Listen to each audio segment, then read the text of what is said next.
Olá! Nesta aula vamos dar continuidade ao estudo da termodinâmica. Falaremos sobre as leis dos gases ideais. Parte 2.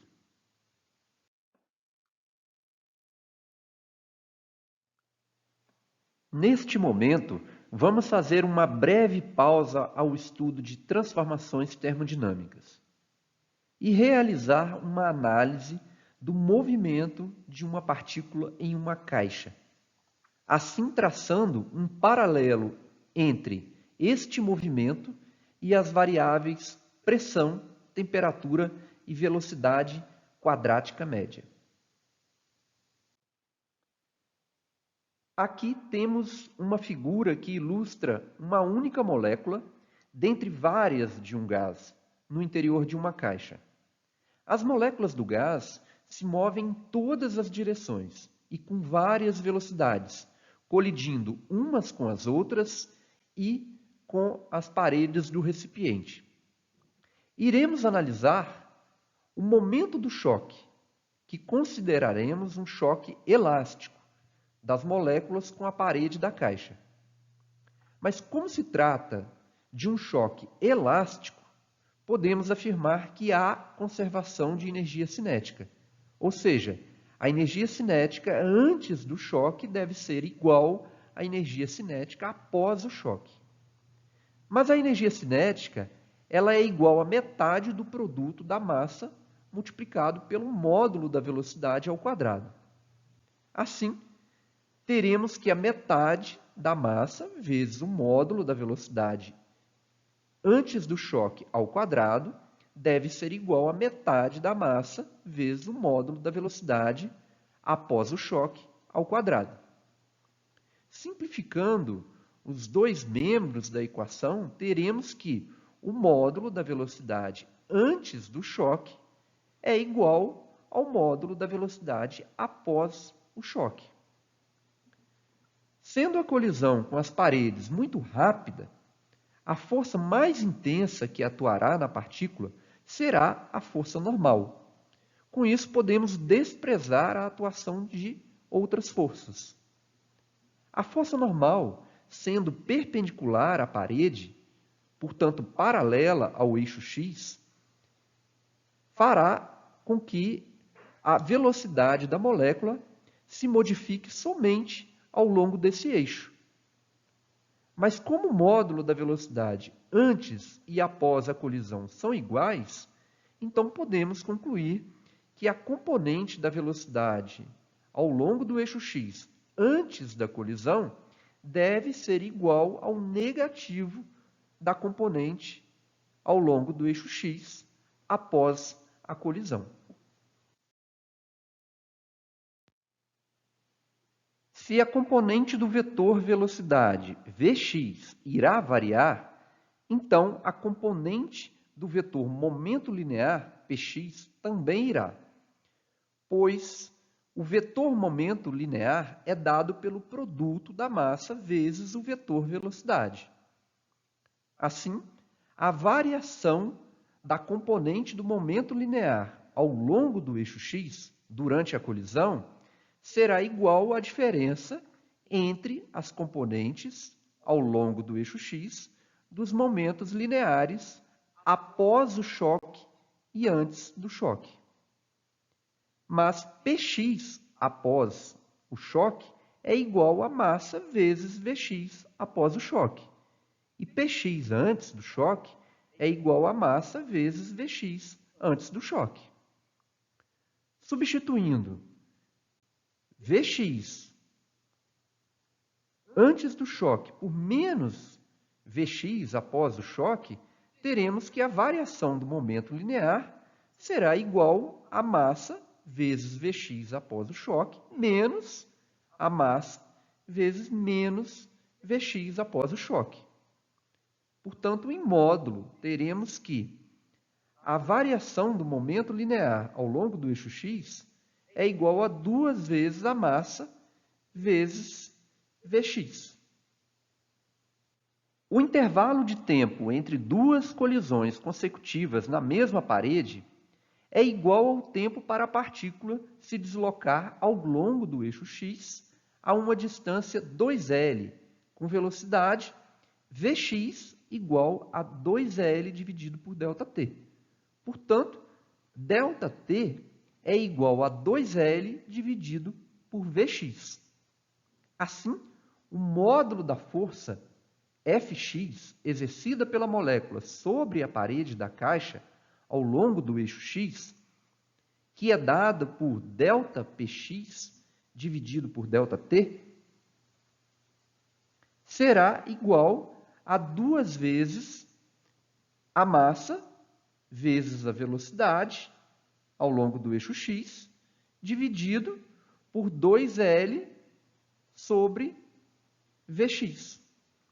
Simplificando a expressão, teremos que a componente da força exercida pela molécula ao longo do eixo x sobre a parede será igual a massa vezes a componente da velocidade ao longo do eixo x ao quadrado dividido por L.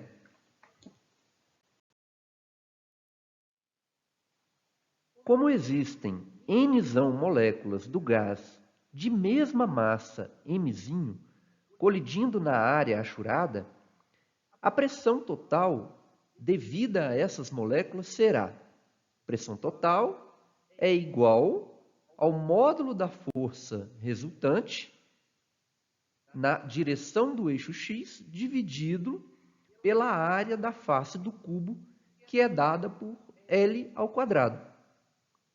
Mas o módulo da força resultante ao longo do eixo x é igual à soma dos módulos das componentes das forças ao longo do eixo x, de todas as N moléculas do gás. Assim, a pressão total, P, será igual à soma de Fx1 com Fx2 até Fxn, dividido por L quadrado. Substituindo as forças de cada molécula pela expressão encontrada anteriormente, teremos que a pressão total será igual à soma de m vezes Vx1 ao quadrado, dividido por L, com Vx2 ao quadrado, dividido por L, até a massa vezes Vxn, dividido por L. Tudo isso dividido por L ao quadrado. Manipulando a equação, podemos escrever que a pressão total será igual à massa dividido pelo volume da caixa, que é dado por L ao cubo, vezes a soma dos quadrados das componentes ao longo do eixo x das moléculas que contêm o gás. Como todas as moléculas são idênticas, elas têm, em média, a mesma velocidade. Assim, o valor médio ao longo do eixo x da velocidade ao quadrado de uma molécula, Vx quadrado médio, será igual ao valor médio da soma dos quadrados das componentes das velocidades das moléculas ao longo do eixo x. Ou seja, o Vx ao quadrado médio é igual a Vx1 ao quadrado mais Vx2 ao quadrado até Vxn ao quadrado dividido pelo número total de moléculas. Realizando essa substituição na expressão anterior, teremos então que a pressão total P será igual à massa dividido pelo volume V multiplicado pelo número de moléculas N, vezes o valor médio da velocidade ao quadrado de uma molécula ao longo do eixo x.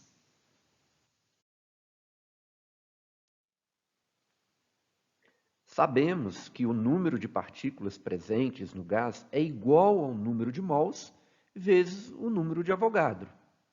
Então, fazendo esta substituição na expressão anterior, teremos que a pressão exercida pelo gás é igual à massa da molécula dividido pelo volume vezes o número de mols vezes o número de Avogadro, vezes o valor médio do quadrado da componente da velocidade da molécula ao longo do eixo x.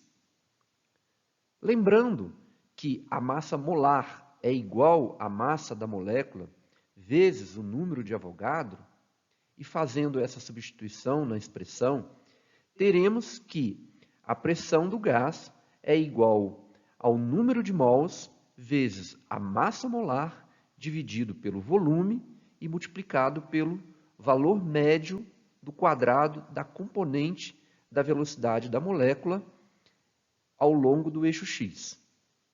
Como a velocidade é um vetor, então o módulo da velocidade ao quadrado é igual à soma dos quadrados de suas componentes nos eixos x, y e z. Sendo as moléculas indistinguíveis e sabendo que não há uma direção preferencial para o movimento, podemos considerar que o valor médio do quadrado das componentes da velocidade de uma molécula ao longo dos 3 eixos são iguais. Portanto, o valor médio do quadrado da componente da velocidade no eixo x é igual a 1/3 do valor médio do quadrado do módulo da velocidade da molécula. Realizando essa substituição na expressão anterior, teremos que a pressão do gás é igual ao número de mols vezes a massa molar vezes o módulo do valor médio do quadrado da velocidade da molécula dividido por 3 vezes o volume. Geralmente, os aparelhos eletrônicos fornecem como medida o valor da raiz quadrada do valor médio do quadrado da velocidade, que é um tipo de velocidade média. Chamaremos essa velocidade de VRMS. Realizando essa substituição na expressão anterior, temos que a pressão do gás é igual ao número de mols vezes a massa molar vezes o VRMS ao quadrado dividido por 3 vezes o volume.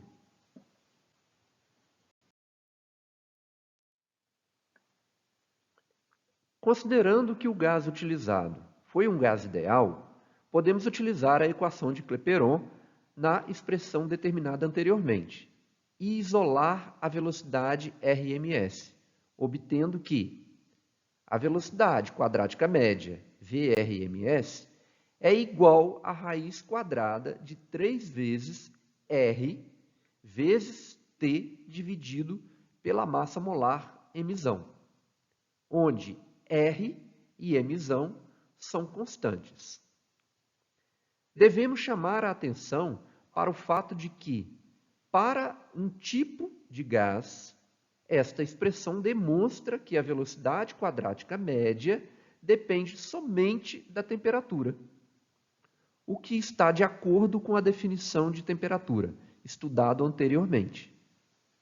Na tabela, temos as massas molares e as velocidades, RMS, de alguns gases à temperatura ambiente, que é considerada como sendo 27 graus Celsius, ou 300 Kelvin. Não é necessário decorar esses valores.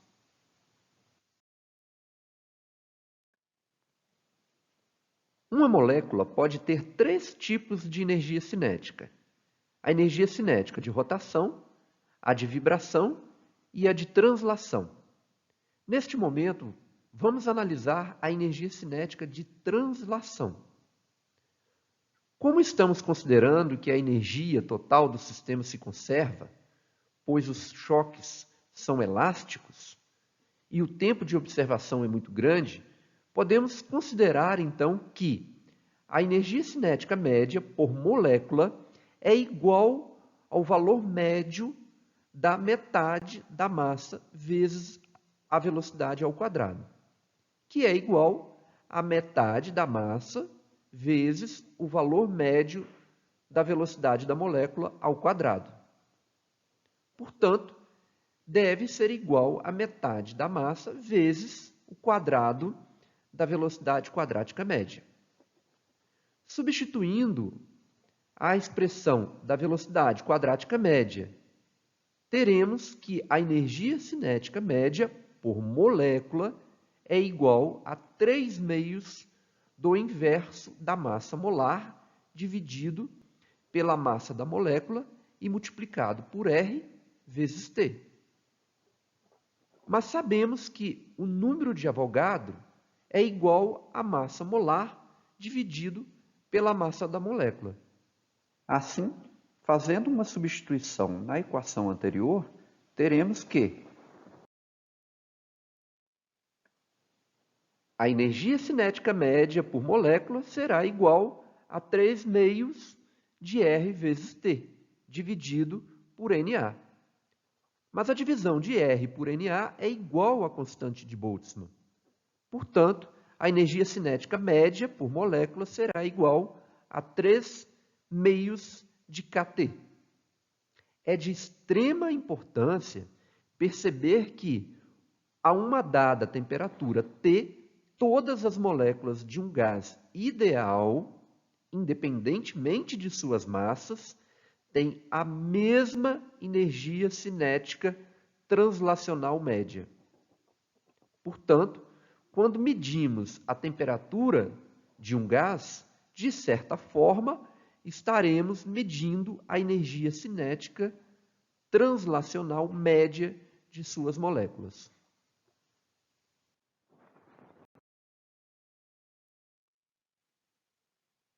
Energia cinética e energia interna de um gás ideal. Inicialmente, vamos determinar uma expressão para a energia interna de um gás ideal.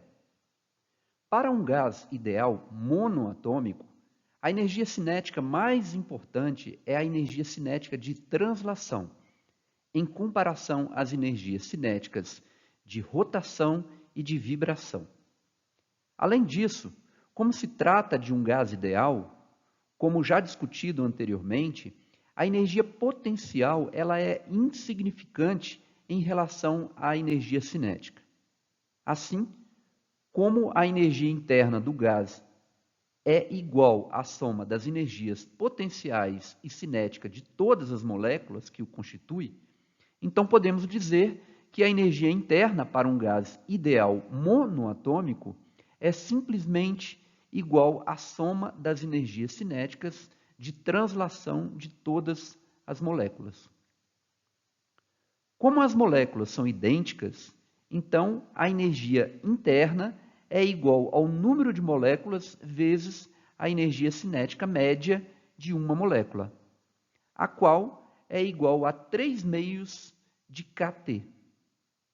Portanto, a energia interna será igual a 3/4 vezes o número de moléculas vezes kT.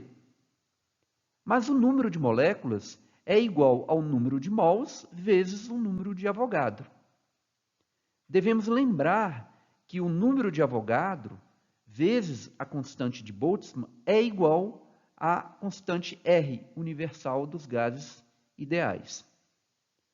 Portanto, a energia interna será igual a 3/4 do número de mols vezes R vezes T.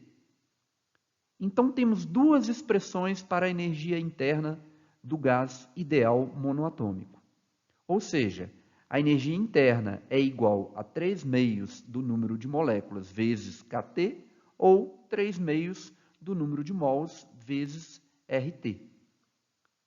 Deve-se perceber que a energia interna de um gás ideal monoatômico é função apenas da temperatura do gás.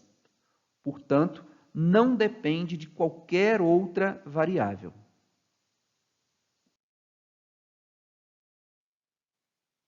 Exemplo 11. Um gás ideal está à temperatura de 27 graus Celsius. Em média, qual é a energia cinética de cada molécula? Dado constante de Boltzmann igual a 1,38 vezes 10 a menos 23 Joule por Kelvin. Resolução. Sabemos que a energia cinética média por molécula é dada por K igual a 3/4 de kT. Substituindo os dados do enunciado, lembrando de transformar a temperatura de Celsius para Kelvin, onde a temperatura em Kelvin é igual à temperatura em Celsius mais 273. Teremos que a energia cinética média por molécula é igual a 3 meios vezes 1,38 vezes 10 a menos 23 vezes 273 mais 27. Realizando os cálculos, encontraremos que a energia cinética média por molécula é igual a 6,21 vezes 10 elevado a menos 21 joules. Exemplo 12. A massa molar do oxigênio, O2, é 32 gramas por mol. E a constante universal dos gases perfeitos é R igual a 8,31 joule por mol Kelvin. Calcule o valor aproximado do valor médio das velocidades das moléculas do gás oxigênio à temperatura de 400 Kelvin. Resolução. Sabemos que o valor médio das velocidades é dada por V igual a raiz quadrada de 3RT dividido pela massa molar. Substituindo os dados do enunciado, teremos então que a velocidade é igual a raiz quadrada de 3 vezes 8,31 vezes 400 dividido por 32 vezes 10 a menos 3. Realizando os cálculos, encontraremos que a velocidade é igual a aproximadamente 558,2 metros por segundo. Encerramos aqui mais uma aula de física. Bons estudos e até a próxima!